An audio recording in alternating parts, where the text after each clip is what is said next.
Welcome back. और दुनिया भर में ख़वातीनो हज़रात अब ये सोच उभर रही है कि जी स्पोर्ट्स की जो अहमियत है या अफादियत है, और बल्कि सोच दुनिया भर में तो हम देखते ही हैं कि लोग इस पे स्पोर्ट्स स्कॉलरशिप्स दी जाती हैं। स्पोर्ट्स में अगर आप अच्छे हैं तो आपको और बहुत से इंसेंटिव्स मिलते हैं, आपको फ़वाइद मिलते हैं, आपकी एकेडमिक्स की सपोर्ट भी होती है कि अगर आप स्पोर्ट्स कर रहे हैं और अगर नेशनल या इंटरनेशनल लेवल पर अपने आप को मनवा रहे हैं तो फिर और ज़्यादा आपकी वाह वाह हो जाती है। पाकिस्तान में फॉर्चुनेटली अब इसका शऊर होने लगा है। लोग यहाँ पर भी ए लेवल्स के कॉलेजेस में मैं देखती हूँ कि वहाँ पर भी अब स्पोर्ट्स स्कॉलरशिप्स दी जाती हैं। अगर आप स्पोर्ट्स में अच्छे हैं तो आपको एवेन्यूज़ मिल सकते हैं। अगर ग्रेड्स आपके ऊपर नीचे हो भी गए हैं तो स्पोर्ट्स के ज़रिए जो टाइम आपने स्पोर्ट्स को दिया है उसके ज़रिए आपको ज़्यादा अच्छे एवेन्यूज़ मिल सकते हैं। स्पॉन्सरशिप्स भी मिल जाती हैं, दीगर और चीज़ें भी मिल जाती हैं, स्कॉलरशिप्स भी मिल जाती हैं। आज हमारा जो टॉपिक है वो अपने बच्चों को आप स्पोर्ट्स में कैसे लेकर आएंगे, यहाँ से हम ज़रूर शुरू करेंगे। लेकिन उसके साथ साथ लड़के तो फिर भी गलियों में, ग्राउंड्स में इधर उधर खेल लेते हैं। लड़कियों की जो बात है ना, और लड़कियाँ स्पोर्ट्स में दिलचस्पी रखती भी हैं। फिर फुटबॉल में भी आजकल मैं देख रही हूँ काफ़ी दिलचस्पी रख रही हैं।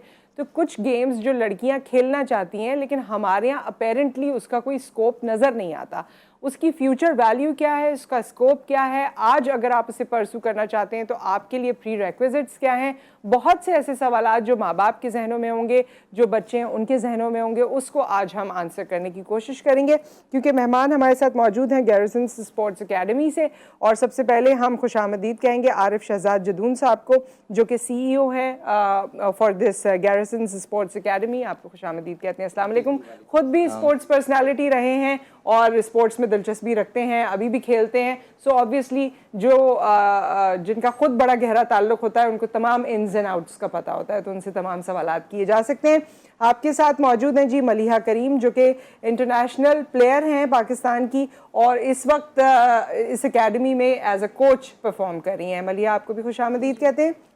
Then we have Rehan Malik साहब, जिन्होंने हमें ये बताया सबसे पहले कि ये टॉपिक डिस्कस करना बहुत ज़रूरी है और इसको आप ज़रूर डिस्कस करें। और जाहिर है as you are director public relations at this academy, तो इन्होंने हमें बताया कि जी ये चीज़ बड़ी इंपॉर्टेंट है और हमारी लड़कियां जो हैं वो बहुत अच्छा खेल रही हैं, तो उनको ज़रूर आप लोगों से वाइब्रेंट इंट्रोडक्शन दिया आपने, माशाल्लाह। एनर्जी आ गई। वैसे भी आप में बड़ी एनर्जी है। और हमारे साथ मौजूद हैं फातिमा खान, जो कि एडमिन मैनेजर हैं, लेकिन उसके साथ साथ खुद भी नेशनल प्लेयर रही हैं और अभी भी कोई टूर्नामेंट्स वगैरह होते हैं तो उसमें खेलती हैं, है ना? बिल्कुल ऐसा ही है। सो आप सबको खुशामदीद कहते हैं। आरिफ साहब, आपसे शुरू करेंगे। पहले तो यही बात मैं करना चाहूँगी कि हमारे यहाँ जैसे जैसे एडवांसमेंट होती गई हमारी ज़िंदगियों में, वैसे वैसे कंक्रीट ने जगह ले ली और तमाम हरियाली एक तरफ हो गई, और वो हरियाली, वो ग्राउंड जहाँ पर बच्चे खेला करते थे, सिक्योर महसूस करते थे, वो सब चीज़ें ख़त्म होती चली गई। तो आज अपने बच्चों को स्पोर्ट्स की तरफ लाना, और उन एवेन्यूज़ हैं हमारे पास। बिस्मिल्लाहिर्रहमानिर्रहीम। सबसे पहले तो आप लोगों का शुक्रिया कि आपने इतने अच्छे कॉज के लिए हमें बुलाया, क्योंकि स्पोर्ट्स मैं आपको बताऊं कि एक वाहिद ज़रिया है जो माशरे में छुपी बुराइयों का ख़ात्मा कर सकता है, अच्छे लोग पैदा कर सकता है।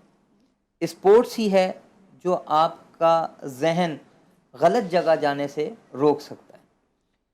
आपने जो ग्राउंड्स की बात की, तो हमारे टाइम पे यहाँ पे और भी लोग होंगे कि उनके वक्त में जब स्कूल जाते थे तो स्कूल के साथ एक बड़ा ग्राउंड ज़रूर होता था, वरना वो स्कूल नहीं था। बिल्कुल। और स्कूल की रजिस्ट्रेशन तब तक नहीं होती थी जब तक प्ले ग्राउंड ना हो। वो प्ले ग्राउंड्स आज हम अपने बच्चों को स्कूल लेके जाते हैं तो हमें नज़र नहीं आते, और हम सब इतने ज़िंदगी में मशगूल हो गए हैं कि हम अब सवाल उठाने के काबिल नहीं रहे कि अगर हम बच्चे को स्कूल में एडमिशन करवाने जाते हैं तो हम नहीं पूछते कि बच्चा पढ़ेगा तो सही, उसके अलावा इसकी जो जिस्मानी नशोनुमा है वो कैसे होगी, वो आप कैसे करेंगे, आपके ग्राउंड्स कहाँ हैं, उनका वक्त क्या है। ये वो चीज़ें हैं जो पहले हमारे जो वालिदैन थे वो ज़रूर डिस्कस करते थे, पूछ के आते थे। और आज अल्हम्दुलिल्लाह अगर हम इस एज में हैं और अभी तक ग्राउंड्स में जाते हैं, खेलते हैं, तो ये सारा बैकग्राउंड जाके आपको उस टाइम से मिलता है जब आप छोटे होके खेलना शुरू करते हैं। आप बच्चों को स्कूल लेके जाते हैं तो आप क्यों नहीं पूछते, मेरा आपसे एज अ पेरेंट सवाल है, ऐसी क्या वजह है कि आप उनसे नहीं पूछते कि मेरा बच्चा स्कूल में पढ़ेगा, पढ़ने के बाद जो इसका स्पोर्ट्स टाइम होगा वो कहाँ पे ये जाएगा? क्या क्लास में बैठ के स्पोर्ट्स टाइम गुजारेगा या कहाँ ले जाएंगे आप इसको? ये एक एज अ पेरेंट्स मेरा आपसे सवाल है, आप कैसे क्योंकि उसको मैं देखेंगे? तो जिस स्कूल में मेरे बच्चों ने पढ़ाई की वहाँ स्पोर्ट्स पे बहुत तवज्जो दी जाती थी, और उसके अलावा क्योंकि ऐसी अपॉर्चुनिटी थी, कुछ क्लब्स की मेंबरशिप थी, तो हम उन्हें खुद भी टाइक्वांडो और दीगर चीज़ों में पार्टिसिपेट करवाते थे। लेकिन ये मुझसे हट के अगर बात की जाए तो हर किसी के पास उस तरह के अब एवेन्यूज़ नहीं हैं। बीइंग अ पेरेंट आप पे बहुत सी जिम्मेदारियां हैं, आप बच्चों को स्कूल छोड़ते हैं, लेते हैं, फिर आपके पास टाइम नहीं बचता कि आप उन्हें कहीं और भी लेकर जाएं, स्पोर्ट्स एक्टिविटीज़ कराएं। और अगर किसी स्कूल की पढ़ाई अच्छी है और वो आपके घर से करीब है तो आप वहाँ पर स्पोर्ट्स को कॉम्प्रोमाइज़ कर देते हैं कि भाई ये मेरे घर से करीब है और यहाँ पढ़ाई अच्छी है तो चलो स्पोर्ट्स तो कर लेगा बाद में, बाहर खेल लेगा, ये कर लेगा। हमने स्पोर्ट्स को उस तरह अहम समझा नहीं है क्योंकि हम पे जिम्मेदारियां और इतनी सारी हैं कि हम उनको पहले केटर करना चाहते हैं। अच्छा, क्या बच्चे की हेल्थ को आप जो है वो एजुकेशन से पीछे रखेंगे? नहीं, बिल्कुल नहीं। और मुझे तो लगता है कि सिर्फ फिजिकल हेल्थ नहीं बल्कि मेंटल हेल्थ जो होती है, जिसमें टीम वर्क है, कंसंट्रेशन है और कॉन्फिडेंस बिल्डिंग है, ये तमाम चीज़ें स्पोर्ट्स से आती हैं। ये हम देखते हैं अल्हम्दुलिल्लाह, हमारे पास अल्लाह का शुक्र है सिर्फ मलीर कैंट के अंदर 6 ग्राउंड्स मौजूद हैं, 6 ग्राउंड्स हैं बड़े, जिसमें बच्चों को, बच्चियों को। कैंट में तो होंगे वो, तो cantt life is totally different.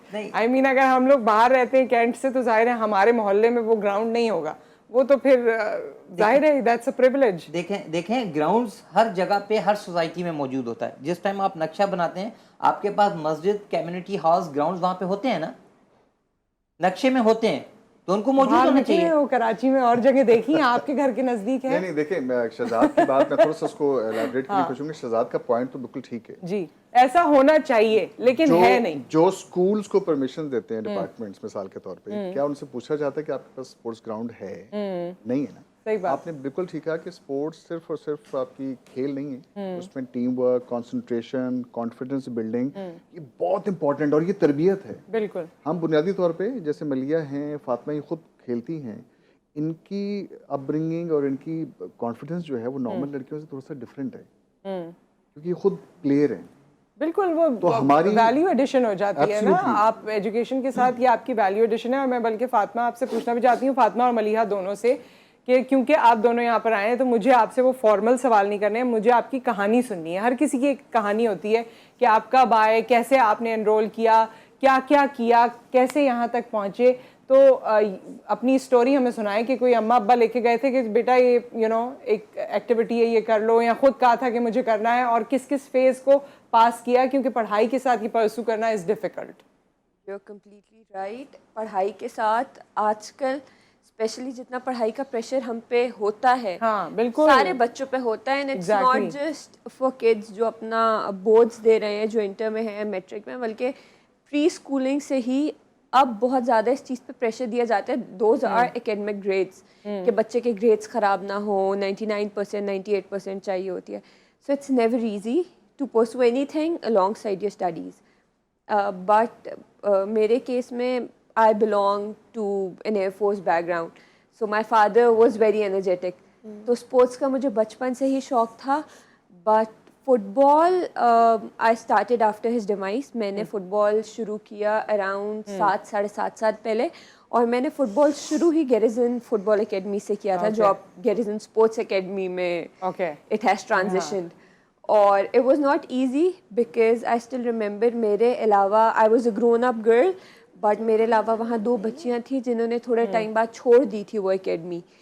So it was really nice to see the transition. एक पूरी टीम बनी, देखा मैंने कि किस तरह लड़कियाँ आगे आई फुटबॉल में। कोई ऐसा इशू नहीं हुआ, मतलब अपनी एजुकेशन के साथ या किसी चीज़ के भी साथ मुझे एजुकेशन के साथ करना पड़ा? नहीं, मुझे एजुकेशन के साथ कभी नहीं हुआ, बल्कि मैंने अपनी यूनिवर्सिटी को भी रिप्रेजेंट किया है। मैं अपने कॉलेज में भी स्पोर्ट्स में थी। My mother has तो helped me कोई फायदा throughout. हुआ उससे कि स्पोर्ट्स में थी तो you got the scholarship और you were famous at your campus? कोई ऐसी चीज? that's always a plus. I mean, when you're in sports और आप अपने किसी भी इदारे को आप रिप्रेजेंट कर रहे होते तो इस इदारे में there is always, you are a level up. Because आप किसी भी प्लेटफॉर्म में अगर कहीं अपने इदारे को रिप्रेजेंट कर रहे हो, इवन इफ अगर मैं आज कैंट में भी निकलती हूँ तो there are parents who come up to me and their children who come up to me and they say आप गेरिसन फुटबॉल एकेडमी में होते हो ना, या you used to be our coach, या you are the manager there, so that's always a plus. But पढ़ाई के साथ अल्हम्दुलिल्लाह मुझे कभी कोई मुश्किल नहीं कोई मुश्किल नहीं हुई। सो मलीहा से हम उनके बारे में पूछेंगे, क्योंकि बहुत से लोगों को मुश्किल होती है, लड़कियों को मुश्किलात होती हैं, और अगर आप ये सिर्फ अभी सोच रहे हैं तो आप में क्या होना चाहिए ताकि आप किसी भी फुटबॉल टीम का हिस्सा बन सकें, ये आपने मलीहा हमें बताना है राइट आफ्टर दिस ब्रेक।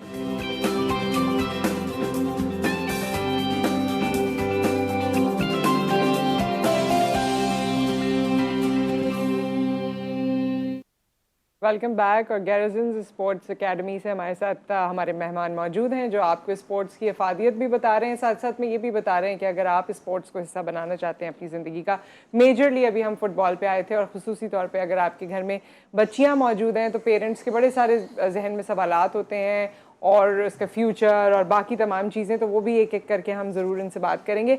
लेकिन हमारे साथ मलीहा मौजूद हैं जो कि इंटरनेशनली रिप्रेजेंट कर चुकी हैं पाकिस्तान को, और उसके अलावा एट दिस स्पोर्ट्स एकेडमी ये कोच भी हैं। सो मलीहा से मैंने उनकी स्टोरी पूछी थी ब्रेक से पहले। मेरी स्टोरी ये है कि मैंने स्कूल में अपने लड़कों को खेलते हुए देखा था, और मैं सोचती थी कि लड़कियां मुझे क्यों नहीं नज़र आती उनमें। लड़कियां मोस्टली इंटरेस्टेड होती थी थ्रो बॉल, वॉलीबॉल और इस तरह की गेम्स में, तो वहाँ से मुझे इंस्पिरेशन मिली थी खेलने की। उसके बाद मैंने अपनी कम्युनिटी में क्लब ज्वाइन किया। मेरे पेरेंट्स ने मुझे काफ़ी रोका, बट उनकी मीटिंग हुई मेरी प्रिंसिपल से, मेरी हेड टीचर से, काफ़ी एक लंबा प्रोसेस चला। मेरे खिलाफ भी थे कुछ, और कुछ मेरे साथ भी थे। तो इस तरह मेरी कुछ स्टोरी थी। उसके बाद फिर मैंने फाइनली फुटबॉल ज्वाइन किया 2017 में, और माशाल्लाह 2017 में ही मेरा इंटरनेशनल टूर हुआ चाइना का। उसके बाद मैंने नेशनल गेम्स खेले, और अल्हम्दुलिल्लाह आज मैं इधर हूँ गैरिसन फुटबॉल एकेडमी की वजह से इस प्लेटफॉर्म पे, और मैं अपनी स्टोरी बता रही हूँ आप लोगों को। अच्छा, तो ये बड़ी जल्दी जल्दी इन्होंने फास्ट फॉरवर्ड किया है कि बस ये हुआ वो हुआ, लेकिन मुश्किल खासी आपने फेस की, लेकिन उसमें आप स्ट्रिक्टली खड़ी रही जी कि जी मुझे तो यही करना है। करना है। तो उसमें घर वालों ने सपोर्ट किया? बहुत सपोर्ट किया, और अभी सपोर्ट कर रहे हैं, इसीलिए मैं यहाँ पे हूँ आज। अच्छा, पढ़ाई क्या मुश्किल होती है आपके नज़रिए से अगर देखा जाए? आपके लिए मुश्किल हुई पढ़ाई के साथ फुटबॉल खेलना? मेरे लिए मुश्किल हुई पढ़ाई के साथ, बट अल्हम्दुलिल्लाह मुझे फ़ुटबॉल की वजह से और मेरे स्पोर्ट्स की वजह से कॉलेज में भी और यूनिवर्सिटी में भी मुझे फुल स्कॉलरशिप मिली है। अरे वेरी नाइस। ये देखिए, ये भी एक एस्पेक्ट है ना, जो माँ बाप ये कहते हैं कि अब पढ़ाई जाहिर है जो फ़ी है हमारा और फ़ी स्ट्रक्चर वो काफ़ी चैलेंजिंग होता जा रहा है, तो ये भी एक एवेन्यू है। स्पोर्ट्स खेलते हैं, फिर उनके पेरेंट्स यही कहते हैं कि बेटा आप स्पोर्ट्स कर रहे हैं, आप कैसे पढ़ेंगे, हमारी फ़ीस वेस्ट हो जाएगी, ये हो जाएगा।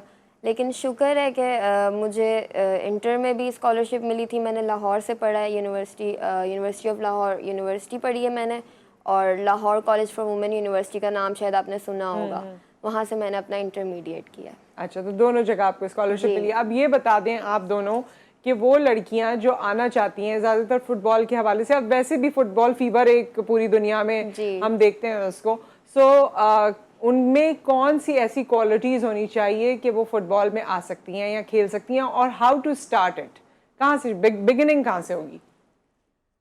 बेसिकली मुझे जो लगता है प्लेयर में सबसे पहले पैशन होना चाहिए, क्योंकि जहाँ तक मैंने आजकल लड़कियों को देखा है जो अब न्यूली आ रही है फुटबॉल में, उनमें वो पैशन नहीं, वो बस ऐसे ही आ जाती है।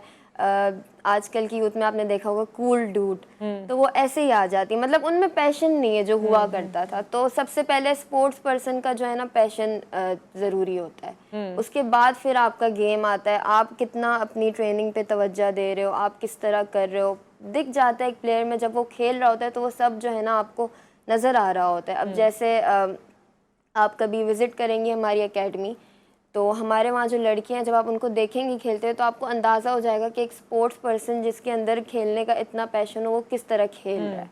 तो उसी से आपको अंदाज़ा हो जाएगा एक स्पोर्ट्समैन को क्या नीड होती है। ओके, आप इसमें कुछ बताना चाहती हैं फातिमा?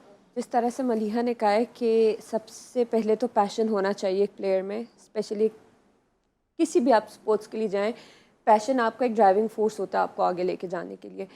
बट क्योंकि आपने लड़कियों की बात की और फुटबॉल की बात हो रही है यहाँ, तो मेरे नज़दीक पैशन के साथ साथ डिटर्मिनेशन बहुत ज़रूरी है। Because football is not an easy game for a girl. मतलब एक तो आपको कहीं ना कहीं किसी ना किसी एरिया में बैकलैश फेस करना पड़ेगा, एक तो determination to back that up, और दूसरा फुटबॉल में हमें जितना लगता है, मतलब it's not a game without physical contact. Football is the game with maximum physical contact. तो उसमें खेलते हुए गिरना, चोट लगना, पाँव पे लगना, हाथ पे लगना, किसी प्लेयर ने डिफेंस करते हुए आपको बॉडी दी, आप गिरे, आपकी कोनी पे लग गया। So these are the things जो लड़कियां बहुत नाजुक होती हैं। आजकल जिस तरह से हमारे पेरेंट्स हमें लेके चल रहे हैं, मैं कहूँगी हम लोग मजीद नाजुक होती जा लड़के रही भी हैं। नाजुक हो गए हैं। एग्जैक्टली। सो उस पैशन के साथ साथ डिटर्मिनेशन बहुत ज़रूरी है कि कुछ भी हो जाए ना, यू शुड एक आपका दिमाग में एक पॉइंट होना चाहिए कि इधर पहुंच के ही दम लेना है, इससे पहले हमने हार नहीं माननी। तो ये पैशन होना चाहिए। अच्छा आरिफ साहब, आप हमें काफ़ी सारी चीज़ें बता रहे थे और लड़कियों के स्पोर्ट्स के हवाले से, क्योंकि वालिदैन काफ़ी कंसर्न्ड भी रहते हैं, तो किस तरीके से आप उन्हें क्या एडवाइस करना चाहेंगे? देखें जी, लड़कियां सबसे पहले तो ये है कि हमारे माशरे में जो एक कॉन्सेप्ट बना हुआ है कि हाँ लड़की नहीं निकलेगी बाहर, लड़की नहीं खेल सकती, तो इस कॉन्सेप्ट को ना हमने क्लियर करना है कि लड़की क्यों नहीं खेल सकती। अगर मेरा बेटा खेल सकता है तो मेरी बेटी क्यों नहीं खेल सकती। अल्हम्दुलिल्लाह मेरी बेटी है 7 साल की, वो अभी से इतनी अच्छी फुटबॉलर है कि मैं उसको अंडर 15 में खिला सकता हूँ। एक दफ़ा उसका फ्रैक्चर हो चुका है। अच्छा। पर मुझे उससे कोई ऐसा नहीं हुआ कि फ्रैक्चर हो गया अब आपने नहीं खेलना बेटा, अब आप घर बैठ जाएं। मेरी बेटी विद प्लास्टर, उसके प्लास्टर के दिन थे, उसमें उसका राइट जो लेग था वो फ्रैक्चर था, वो लेफ्ट से ट्रेनिंग करती थी कि बाबा मुझे खेलना है। आप घर से जब बच्चे को लेके निकलते हैं, बच्चियों को, तो ये मत सोचें कभी भी कि मेरे रिश्तेदार क्या कहेंगे, मेरे मोहल्ले वाले क्या कहेंगे।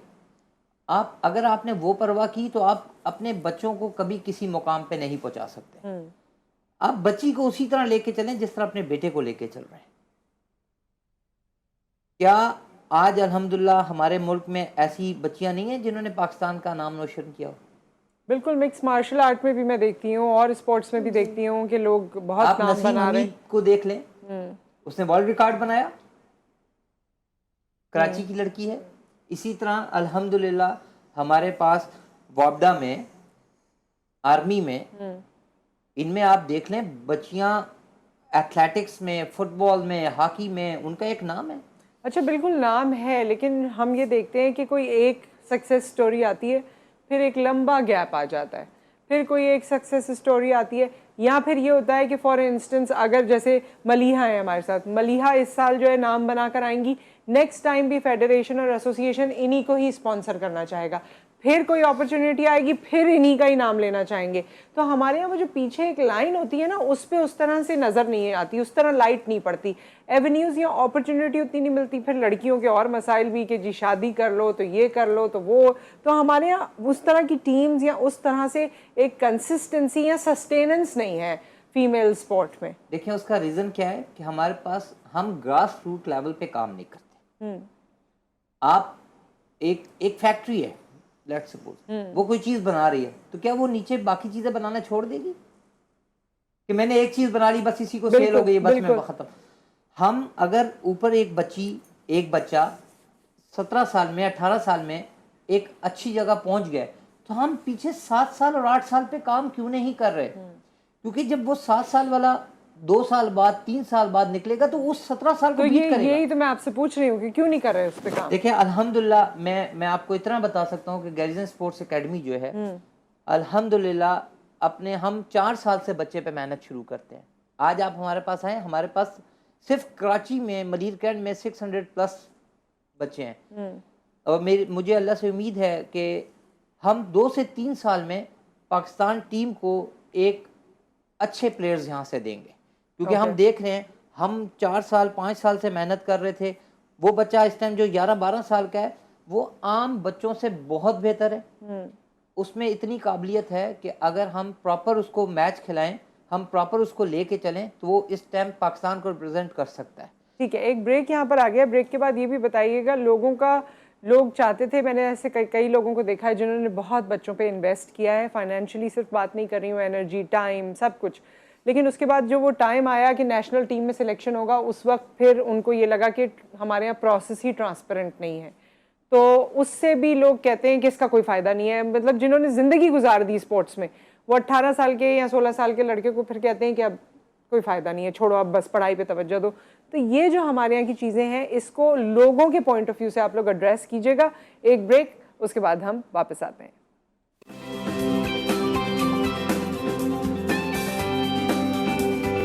Welcome back. और गैरिसन स्पोर्ट्स एकेडमी से हमारे साथ मेहमान मौजूद हैं। और ब्रेक से पहले मैंने यही सवाल किया था कि हमारे यहाँ जो सिस्टम है, क्योंकि माँ बाप को ये लगता है कि अगर एक टाइम गुजारा है किसी भी स्पोर्ट्स में, फुटबॉल हो, क्रिकेट हो या कोई और भी स्पोर्ट्स, तो जब नेशनल टीम की सिलेक्शन होती है तो उनकी ये ख्वाहिश होती है कि ट्रांसपेरेंसी हो और हमारे बच्चों को भी मौका मिले। तो आप लोग इस पर कुछ बताना चाहेंगे? जी, आपने अभी बिल्कुल ये बहुत अच्छा सवाल किया था कि जिस टाइम बच्चा एक लेके चलता है गेम को, उसका टाइम आता है, उसकी पीक होती है, जिस टाइम वो नेशनल ट्रायल्स देता है, और उस वक्त जब उसकी सिलेक्शन नहीं होती तो उसके कुछ रीज़न होते हैं। कुछ बच्चे ऐसे होते हैं कि जिनसे अगर हमने 20 बच्चे सिलेक्ट करने हैं किसी भी फेडरेशन ने, और हमारे पास 200 बच्चा है, तो डेफिनेटली हम उन 20 को देखते हैं जो बेस्ट होते हैं। लेकिन बाज़ औक़ात हमारे बदकिस्मती समझ लें, हमारे मुल्क में निज़ाम ऐसा मौजूद है कि हम अपने जो रिलेटिव्स होते हैं, जो अपने दोस्त अहबाब होते हैं, उनको ज़रूर नवाजते हैं हर चीज़ में। और जब बच्चा देखता है कि जो बच्चा सेलेक्ट हुआ है उससे मेरे में काबिलियत ज़्यादा है, तो डिसहार्ड होता है। बिल्कुल। जब वो डिसहार्ड होता है तो वो आगे की मेहनत नहीं करता। वो अपने पेरेंट्स से भी डिस्कस करता है, उसके पेरेंट्स भी कहते हैं तुमने टाइम ज़ाया किया अपना 15 साल, 16 साल, 17 साल, अब तुम्हें इसकी ज़रूरत नहीं है। तो जो उसने 18 साल, 17 साल मेहनत की होती है, वो सब पे तो पानी इसका फिर हल जाता क्या है। है आरिफ साहब? उसका हल ये है कि हमें सबसे पहले अपना मुहासबा करना पड़ेगा कि हम कर क्या रहे हैं। अब ये मुहासबा करना है या उनसे करवाना है, लेकिन ये आप ही लोगों जैसी ऑर्गेनाइजेशंस हैं या क्लब्स हैं या एकेडमीज़ हैं जो मिलके इस पर जोर डाल सकती हैं और ये काम करवा सकती हैं। गुज़िश्ता 3 साल से अब हम इस पे मेहनत कर रहे हैं। हम हर प्लेटफॉर्म पे बात करते हैं। आपके पास हम आए हैं, हमें इतना अच्छा प्लेटफॉर्म मिला है। इसका मकसद ही ये है कि हम इदारों तक इस बात को पहुँचाएँ, कि अपनी फेडरेशंस तक इस बात को पहुँचाएँ कि खुदारा पाकिस्तान पे, पाकिस्तान की स्पोर्ट्स पे रहम करें। जिस बच्चे का जो हक है उसे दिया जाए। जब आप उस बच्चे को हक नहीं देंगे तो आप कभी भी ये ना सोचें कि आपके मुल्क का स्पोर्ट्स एक मकाम तक पहुंच सकता है। सही। अच्छा रेहान साहब, क्योंकि आपने मीडिया में वैसे काम किया है, बहुत से चैनल्स में, और रिपोर्टिंग की है, चीज़ों को बताते रहे हैं, अब आप खुद एक ऑर्गेनाइजेशन में हैं, तो जब आप उस नज़रिए से कभी देखते हैं एज अ थर्ड पर्सन, या एज, मैं आउटसाइडर ही कहूँगी क्योंकि काम आपका बहुत मुख्तलिफ रहा है थ्रू आउट दीज ईयर्स, तो आपको कौन सी ऐसी चीज़ें हैं जिसमें लगता है कि मेहनत करने की ज़रूरत है, या स्पोर्ट्स की ये एरियाज़ हैं जिस पे काम होना ज़रूरी है? जैसे शहजाद ने कहा ना कि हम एक एकेडमी के तौर पे जिन प्लेटफॉर्म्स पे जा रहे हैं इसकी बात कर रहे हैं, ठीक है, कंड्यूसिव एनवायरनमेंट जो हम कोशिश करते हैं बच्चों को दें, ठीक है, पेरेंट्स को भी मोटिवेट करते हैं। बल्कि अभी रिसेंटली हमने एक क्रिकेट टूर्नामेंट कराया था, तो हमने पेरेंट्स को भी खिलाया था ताकि उनके अंदर भी एक जज्बा पैदा है कि बच्चों के साथ, असल में चीज़ें थोड़ी सी पॉलिटिकल हैं, वो जाहिर सी बात है। एक हम आपका जो प्लेटफॉर्म है, इस तवज्जुह से हम इस बात को चाहेंगे कि लोग सुनें, क्योंकि चीज़ों को अगर आप थोड़ा सा ट्रांसपेरेंट लेके चलेंगे, मुझे लगता है तभी जाके हम इन चीज़ों को बेहतर कर सकते हैं। वजह ये कि बच्चे पोटेंशियल बहुत है, उस पोटेंशियल को चैनलाइज करना जो कि हम कोशिश करते हैं। हम फुटबॉल के अलावा क्रिकेट एकेडमी भी हैं, ठीक है, और शहजाद चूँकि अकेले पहले उन्होंने पूरी चीज़ को उठाया था, हम तो बाद में कहते हैं लोग बनते गए, कारवां बनता गया, लोग आते गए। मैंने तो बहुत बाद में ज्वाइन किए। मलिया ये लोग तो प्रैक्टिकली खेलते हैं।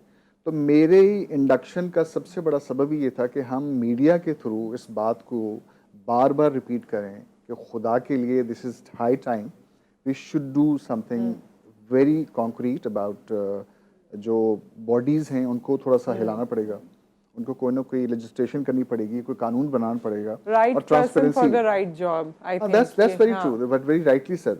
तो हम बस यही हमारी कोशिश है कि हम किसी तरह से मीडिया के थ्रू उसकी अवेयरनेस दे सकें, और ये मौका आपने हमें दिया। मैं बिल्कुल बड़ा मुनज़्ज़म होने की भी ज़रूरत है, और फंड्स के इशू में अक्सर देखती रहती हूँ कि फ़ंड्स के इश्यूज़ हैं, जितनी एसोसिएशंस हैं, फेडरेशंस हैं, गो कि कभी कभी वो बड़े अच्छे काम कर रही होती हैं, टीम्स को और इंडिविजुअल्स को भेज भी रही होती हैं दूसरे ममालिक में, लेकिन कभी कभी हमारे पास फंडिंग के या इस तरह के दूसरे ट्रांसपेरेंसी से रिलेटेड इश्यूज आ जाते हैं। और एक दफ़ा तो हमने वो सुना था कि ओलंपिक्स में जो है वो पूरी, पता नहीं किसी एक स्पोर्ट की, विच आई डोंट रिमेंबर अभी, लेकिन उनकी पूरी इंतज़ामिया चली गई थी और प्लेयर्स नहीं गए थे सारे। आपकी इस बात पे मैं आपको एक बात बताऊं कि देखें, फंड की आपने बात की, बिल्कुल मुख्तसरन आप इसे कंप्लीट करेंगे क्योंकि वक्त अब हमारे पास कम है। हम 10 साल से इस काम कर रहे हैं, हमें आज तक किसी भी कंपनी का कोई स्पॉन्सर नहीं है। अभी हमें रिसेंटली आज 3 दिन हो गए इन्विटेशन आया जर्मनी से।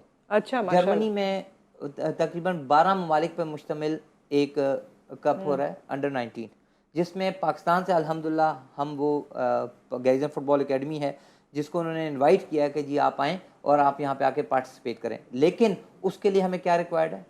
फंडिंग। हम अपने बच्चों को कैसे लेके जा सकते हैं? हम उनको प्लेटफॉर्म तो दे सकते हैं, लेकिन जब तक हमारे पास फंडिंग नहीं होगी हम कुछ नहीं कर सकते। तो प्लीज ये जो आपने फंडिंग वाली बात की है, ये बहुत जरूरी है और लोग इस पे जरूर सोचें। और जैसे जैसे वक्त आगे जाता जा रहा है, अब तो वो डॉलर का रेट जहाँ जा रहा है, वैसे भी ट्रैवल कराना, शायद पहले आप लोग सोचते कि चलो एयर टिकट हम कर देंगे, अब बड़ा मुश्किल हो गया है एयर टिकट करना, खाना करना, ये करना, वो करना, एवरीथिंग। इससे पहले अपने टूर्स करवा चुके हैं बच्चों को दुबई वगैरह। हमारे बच्चे दुबई में, थाईलैंड में खेल के आ चुके हैं, लेकिन अब क्योंकि माशी हालात लोगों के इतने ज्यादा हो गए हैं कि बहुत मुश्किल होता जा रहा है। तो हम आपसे रिक्वेस्ट करेंगे, कुछ वो हैं हमारी शील्ड्स, हम चाहेंगे आपको रिप्रेजेंट जरूर। Thank you so much that you have come to the show, और thank you for recognising us through this. बहुत बहुत शुक्रिया आपका, और आप लोगों की ये यादगार रहेगी हमारे पास। Thank you so much, thank you for having us. ये आपके साथ जाएगा। ये अच्छा, दो है। ओके, ये दोनों के, अच्छा, गैज़न की तरफ से आपको एक शील्ड है कि आपको याद रहे कि गैज़न एकेडमी आई थी यहाँ। बिल्कुल मुझे याद रहेगा। इंशाल्लाह हम भी याद रखेंगे कि आपने ये प्लेटफॉर्म हमें दिया, और हमारी आपसे रिक्वेस्ट है कि आप जरूर बच्चों को बताएं कि हमारा प्लेटफॉर्म मौजूद है। जो बच्चे अफोर्ड नहीं कर सकते, जो बच्चे खेलना चाहते हैं, ये बहुत इंपॉर्टेंट चीज है, हम मौजूद हैं। Very rightly said. हमसे रब्ता कर सकते हैं, हमारा पेज है गैज़न फुटबॉल एकेडमी का, उस पे जाएं, हमसे रब्ता करें। बच्चों को खेलने का शौक होना चाहिए, प्लेटफॉर्म हम देंगे, प्लेटफॉर्म आप देंगे, और इसके लिए आप इनसे रब्ता भी कर सकते हैं, ये इन्होंने बता दिया है। बहुत बहुत शुक्रिया आप सबकी तशरीफ आने का। Thank you, wish you all the best, और तमाम आपके जो एकेडमी से एसोसिएटेड लोग हैं उनके साथ भी हमारी नेक तमन्नाएं। बहुत बहुत शुक्रिया आपका। शुक्रिया आप हमें ज्वाइन करते हैं। दुआओं में याद रखिए, अपना ख्याल रखिए, और अगर आप किसी भी स्पोर्ट्स के हवाले से कोई अवेयरनेस चाहते हैं, कोई कनेक्शन चाहते हैं, तो these are the right people, इनको आप कनेक्ट कर सकते हैं। आपसे फिर इंशाल्लाह मुलाकात होगी। अपना ख्याल रखिए। अल्लाह हाफ़िज़।